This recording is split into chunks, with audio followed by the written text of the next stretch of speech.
দেশের প্রতি দায়িত্ব এবং যে কর্তব্য সেটা আরো বেশি করে হওয়া প্রয়োজন। কারণ আমরা কিছুদিন আগেই যে ঘটনা দেখেছি, যেভাবে পেহেলগাঁওয়ে বেছে বেছে টার্গেট কিলিং করা হয়েছে, নিশ্চিতভাবে এটা ভারতবর্ষের জন্য এবং ভারতবাসী হিসেবে আমাদের প্রত্যেকের কাছে একটা উদ্বিগ্নের বিষয়।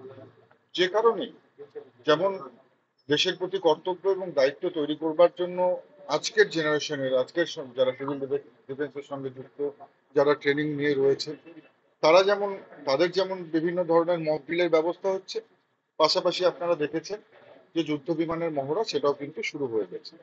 অতএব আমরা এটা বলতেই পারি যে যে কোনো রকমের চ্যালেঞ্জের জন্য আমাদের দেশ পুরোপুরি প্রস্তুত, এবং দেশ যেভাবে মোদিজির নেতৃত্বে এগিয়ে চলেছে, বিশ্বের দরবারে যেভাবে সমাদৃত হয়েছে, এবং সেই সঙ্গে সঙ্গে সামরিক দিক থেকে যেভাবে শক্তিশালী হয়েছে।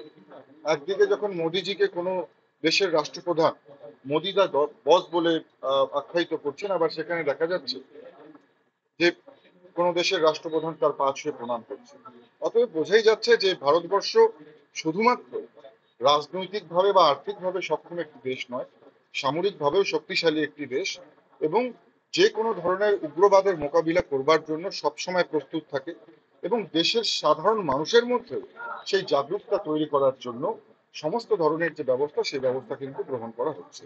আমরা নিশ্চিতভাবে বলতে পারি যে পেহেলগাঁওয়ে যারা এই ধরনের অপকর্ম করেছে, যারা দুষ্কৃতী, এবং তাদের পেছনে যে এজেন্সি বা যে সংগঠনই থেকে থাকুক না কেন, আমাদের দেশ থেমে থাকবে না, সরকার থেমে থাকবে না। তাদের উচিত জবাব, উচিত শিক্ষা অতি সত্বর দেওয়া হবে।